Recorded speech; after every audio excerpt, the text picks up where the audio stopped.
De quoi l'arrivée pressentie de Mattia Binotto en tant que team principal chez Alpine et en remplacement d'Otmar Szafnauer serait-elle le nom? Alors j'en conviens, cette question peut vous sembler précipitée, puisque rien n'est encore signé et tout n'est que rumeur. C'est la raison pour laquelle l'utilisation du conditionnel primera dans cette analyse. Néanmoins, que ces tractations aillent au bout ou non, elles n'en demeurent pas moins très révélatrices de ce qu'est devenue la Formule 1 aujourd'hui.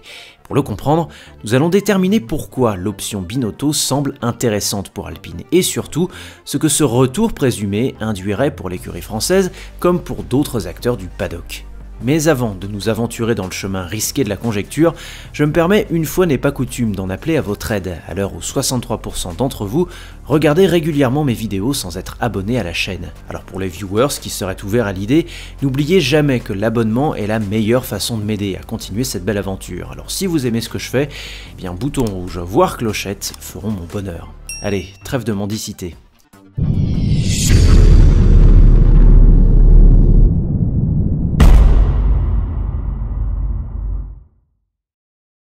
Du dégagisme, comme diraient certains.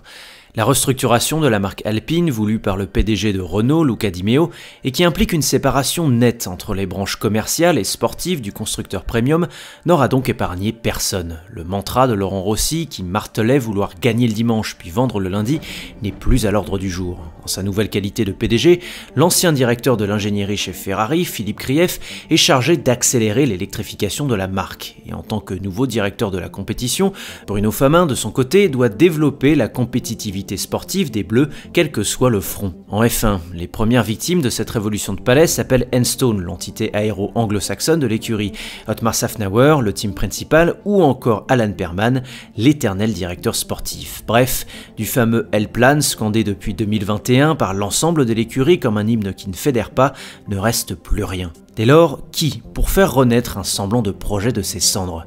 Pour la presse italienne, cela ne fait plus aucun doute. Mattia Binotto sera l'heureux élu. Une éventualité qui fait sens après tout. D'un point de vue culturel, le suisseau-italien parle français, mais reste de la même nationalité que celle de Luca Di Meo.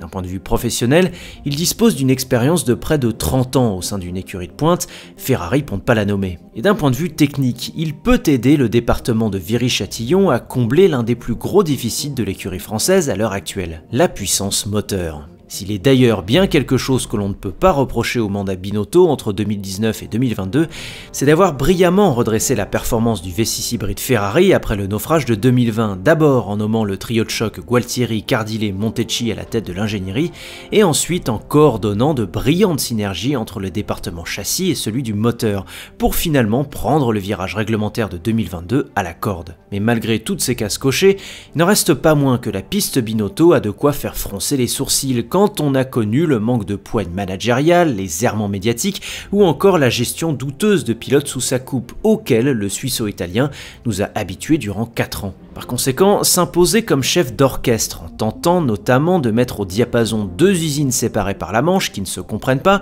et que Binotto lui-même, de par son expérience et sa culture, ne comprendrait certainement pas non plus avant un bout de temps, peut tout de même laisser perplexe. Un prospect imparfait certes, mais finalement, et au regard de l'urgence d'une situation dans laquelle Alpine s'est fourrée elle-même, l'un des plus solides et disponibles sur le marché. Quoi qu'il en soit, le retour de l'ex-team principal de Ferrari sous les couleurs d'Alpine serait une revanche symbolique à n'en pas douter pour l'intéressé, d'autant qu'il ne se limiterait pas à un simple transfert, car selon les journalistes italiens de motorsport.com, Binotto serait en train de redoubler d'efforts en vue d'emmener dans ses valises plusieurs ingénieurs moteurs clés, issus de son ancienne maison. Des offres financières très avantageuses promises par Luca Di Meo via des augmentations de salaire substantielles auraient en ce sens été évoquées, motivant certains proches de Binotto à quitter Maranello pour Paris. Plus précisément, 2 noms et leur entourage semblent particulièrement convoités par l'écurie française. Enrico Gualtieri, actuellement à la tête du département moteur au sein de la Scuderia, et surtout Wolf Zimmermann, un ingénieur allemand récemment nommé chef de projet pour le développement de la nouvelle unité de puissance prévue pour 2026. Une stratégie de débauchage qui, si elle parvenait à son terme, pourrait être un véritable coup fourré pour l'écurie alpine, mais également, par effet de symétrie, une très mauvaise nouvelle pour la Scuderia Ferrari. Ferrari. Pour les Bleus, à court terme, c'est-à-dire jusque fin 2025, cette stratégie pourrait permettre d'optimiser un moteur Renault actuellement déficitaire à hauteur d'une trentaine de chevaux par rapport à la concurrence. Toutefois, on ne peut pas croire un seul instant qu'après l'échec avéré d'L-Plan de 2021 et des 100 Grands Prix pour revenir aux avant-postes, Alpine ne regarde pas directement vers 2026, c'est-à-dire vers la nouvelle réglementation moteur qui mettra un nouveau coup de pied dans la fourmilière de la Formule 1. Par conséquent, attirer des ingénieurs moteurs clés depuis Maranello jusqu'à Viry-Châtillon permettrait également à Alpine d'appréhender ce nouveau virage réglementaire si complexe de la meilleure des manières, si ce n'est pas trop tard. Pour le cheval cabré, qui perdrait alors des piliers essentiels à la compréhension du nouveau règlement, la nouvelle serait dramatique. Alors nous n'en sommes pas là, certes, du moins pas encore. Enrico Gualtieri est trop impliqué dans le développement de la Ferrari de l'an prochain. La nomination récente de Wolf Zimmermann en tant que chef de projet s'apparente à de la rétention de talent, et différentes clauses de non-concurrence empêchent toute cooptation du jour au lendemain. Mattia Binotto, qui doit se libérer de sa propre clause en septembre, en sait quelque chose. Toutefois, ne sous-estimons pas la loyauté de la plupart des ingénieurs de Ferrari envers leur ancien patron, et encore moins le poids de l'argent. Si Luca De Meo est effectivement prêt à mettre suffisamment sur la table, alors tout est possible. Que ces bruits de couloir aillent au bout de leur logique ou pas, que Mattia Binotto ait signé un contrat chez Alpine ou pas, qu'il cherche à ramener avec lui d'anciens subordonnés venus d'Italie ou pas, finalement peu importe. Car ce que nous confirme ces tractations, c'est que la fuite des cerveaux est devenue le nerf de la guerre de la Formule 1 moderne. Alors comprenez-moi bien, les transferts d'ingénieurs chevronnés ont toujours existé au sein de la catégorie reine. Ross Brawn avait triomphé chez Benetton avant de rejoindre Michael Schumacher chez les Rouges en 96.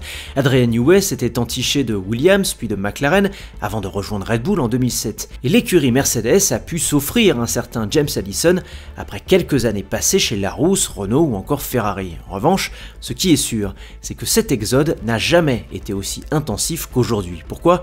Eh bien car désormais, le budget capé imposé aux équipes limite considérablement les marges de manœuvre des plus gros constructeurs et fait stagner la rémunération de la plupart des ingénieurs. Rappelons à ce titre que seuls les 3 plus gros salaires, en plus des pilotes, sont exemptés du plafond budgétaire. Chez Red Bull par exemple, on peut aisément imaginer que Christian Horner ou Adrian Newey font partie de ces exemptions, ce qui laisse très peu de place pour les autres. Or, la loi de l'offre et de la demande fonctionne de telle manière que d'autres équipes plus modestes a priori peuvent proposer de fortes augmentations de salaire à leurs cibles privilégiées, comme ce fut le cas dans le chef de McLaren afin d'attirer le directeur de l'ingénierie de Red Bull Rob Marshall et l'ancien directeur technique de Ferrari David Sanchez, ou dans le chef d'Aston Martin F1 en vue de signer avec le second d'Adrian Newey, le fameux Dan Fallows. Les défections de masse ainsi observées depuis 2020 au sein des grands top teams que sont Red Bull, Mercedes et Ferrari auront donc tôt ou tard, si ce n'est pas déjà le cas pour 2 d'entre elles, des conséquences sportives néfastes. Ainsi,